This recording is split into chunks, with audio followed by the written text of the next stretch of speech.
Okay, here she is again. Talking head, stringy wet hair and all. All right, I figure I'll come back to you and me somewhat slowly. On the 528, I did three written journals, and I uploaded one, and so I think I'll do the second one, and we'll go from there and just see how things go. It's called Set Mind Aside, Follow Bliss.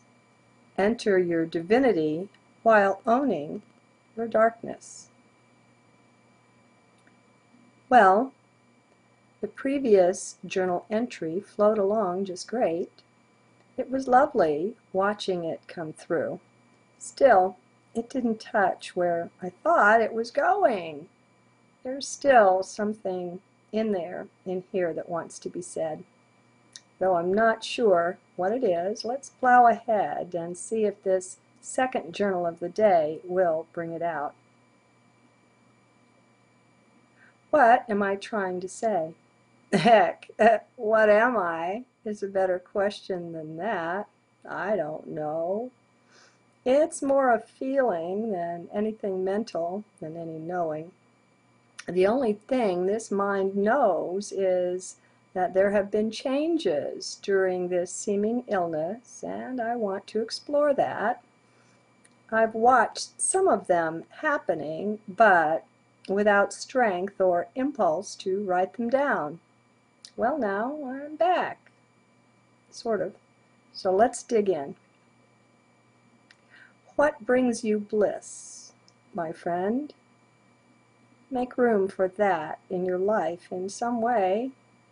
Make it a priority somehow. It will help connect you with yourself.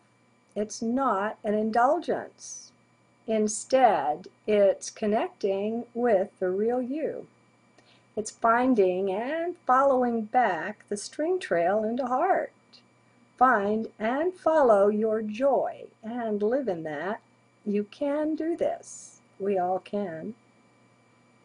Oh yes, you'll have to leave your allegiance to mind aside. That is true. Mind can't contain the dualities, the polarities, and see them as whole, but heart can. They are distinctly different ways of viewing life, mind and heart, nor do they mix. One can't even take a little bit of mind into heart. The very minute you start thinking, heart ejects you. Thinking is not a heart energy. And you'll have to discover this on your own. I'm just offering a heads up. No one else's attainment or attunement is going to do you a bit of good overall. And sure, you may get some temporary boost from associating with certain ones, beings of light. We have all done that, and it's great. We feel the flow of the divine energy flowing through, and it feels great. It lifts us up, yes, but it won't carry us home. We've got to do that. We've got to cooperate with that light, with that energy. Come into our own attainment, our own heart. Are you waiting to be rescued? Is that you? Even just a little bit, maybe? Come on, give it a fair look. Self-observe. You've got many disappointments ahead as you discover that there's not any vice in the world that's not represented some way within you. And I know that's tough. We all want to think we're somehow better than that. But we're not. Sorry, folks, for the bad news. Somehow in our hypnosis, we manage to forget this. We're all one. We are that, no matter what it is. The outside world, all of it, everywhere, is a kind of mirror reflecting the inside. Can you own that? It's a tall order, I know, but can you at least even allow that it might be so? Can you allow for the possibility? That would be good. That's enough. You don't have to believe it or anything just because I say it here. Don't do that. I don't speak truth. No one does. Can't be done. We all do our best, and sometimes what comes through us resonates with truth. That's the string trail back to higher self, to higher realms. Let's follow it together, but be ever aware we make our own choices. Don't let me or anyone make yours for you. If we didn't have any darkness within, then there'd be none in the world. Pretty simple overall. The outside world is as ugly as it is, due largely to the fact that we've let a dark cabal run our earth for too long. They've gotten their ways through hook and crook, war and cruelty, in terrible abuses of power. That was their way. Well, here's a danger to be aware of. Thinking we are holier than thou. Life will take us down a peg or three if we take that way of viewing and thinking on. We are neither the scum of the earth nor these lily white ones we aspire to being.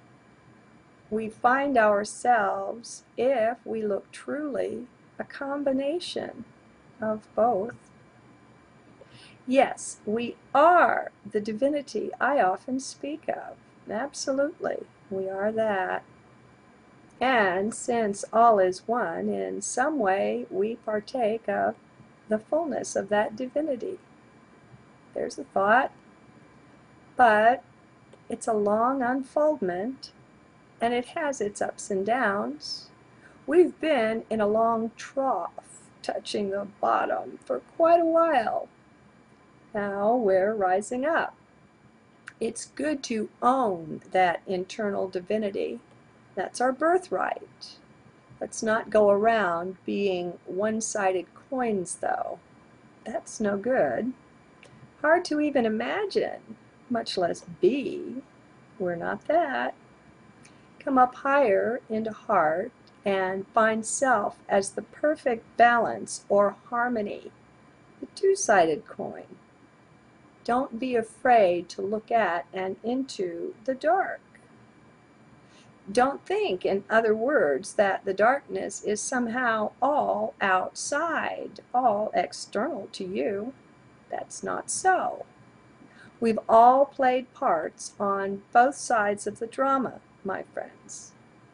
We'll all find we have dark incarnations too, not just those of light. Why is that? Step into heart and hear the answer. Both for the experience itself and to grow and learn, to explore. We're terribly curious, you know. Always wanting to expand and explore and to understand the other guy. Don't you find that within yourself, even now? How much of your real self do you have access to at this point? How well do you know you? Have you had experience of both your depth and your height?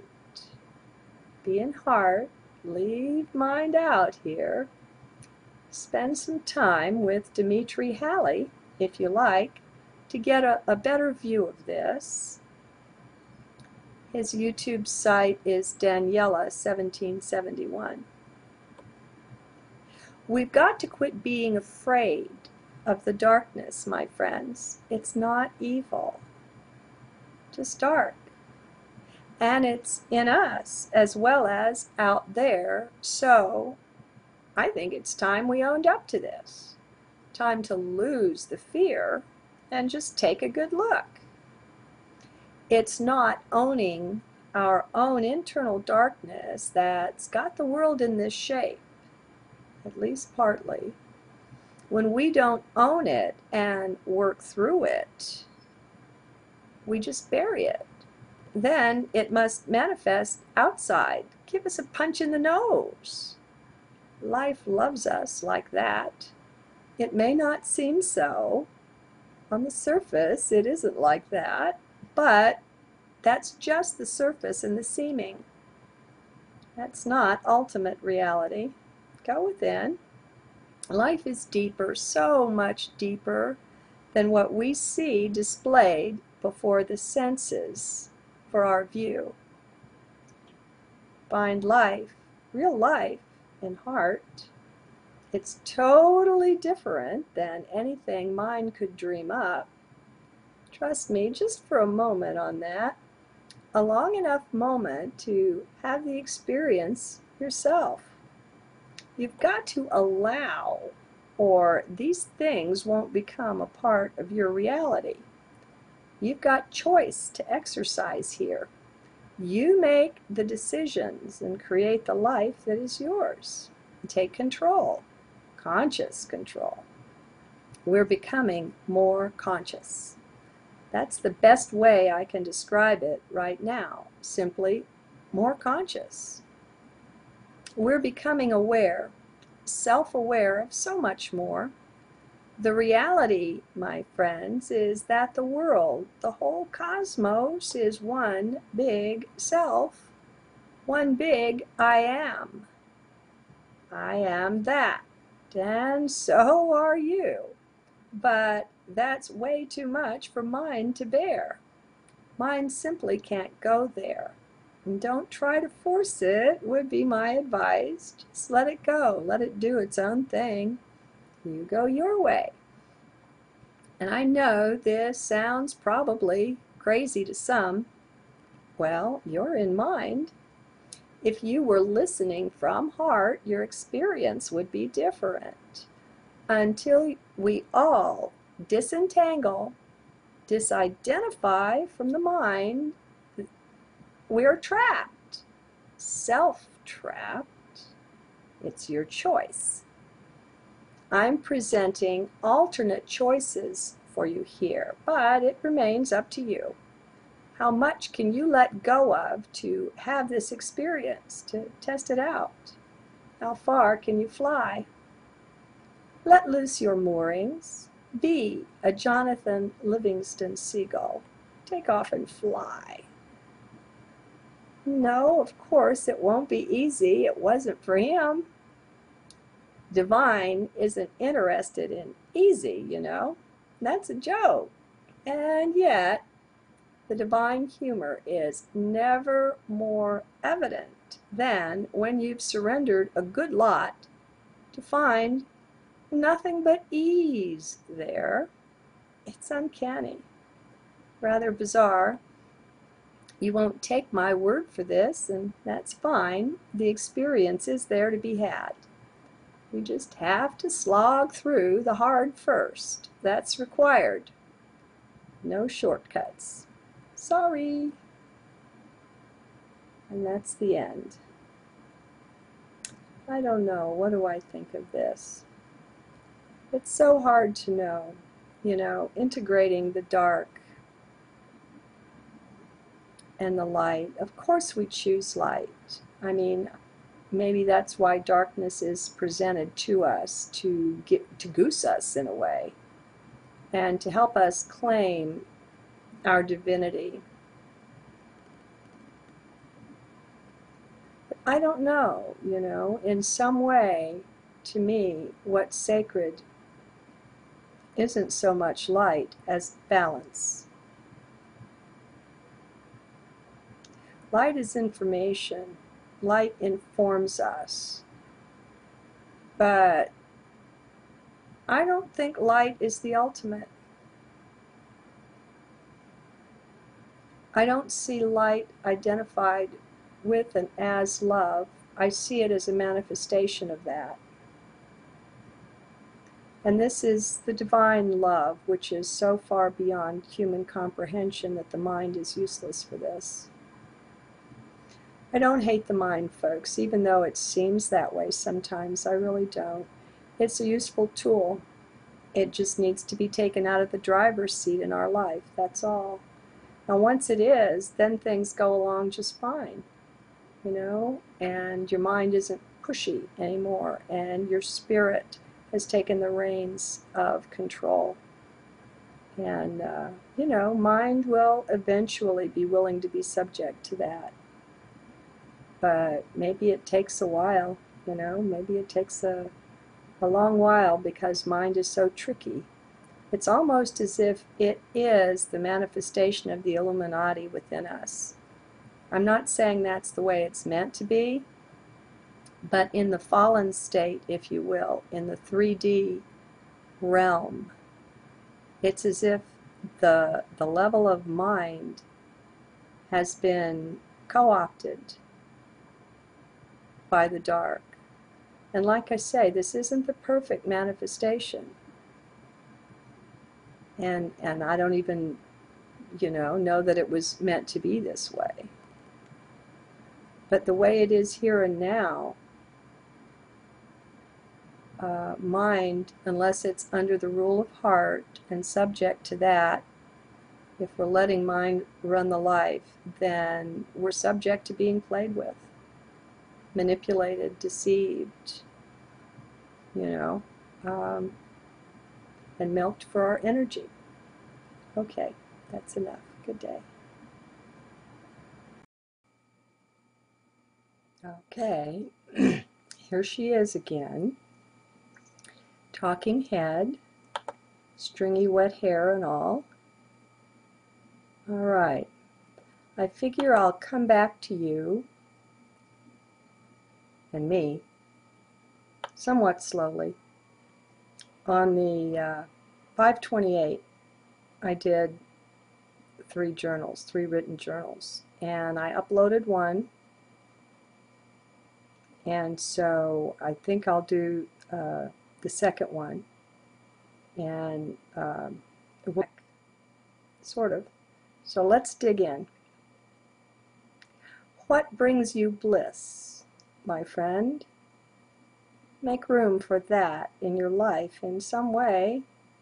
Make it a priority somehow. It will help connect you with yourself. It's not an indulgence. Instead, it's connecting with the real you. It's finding and following back the string trail into heart.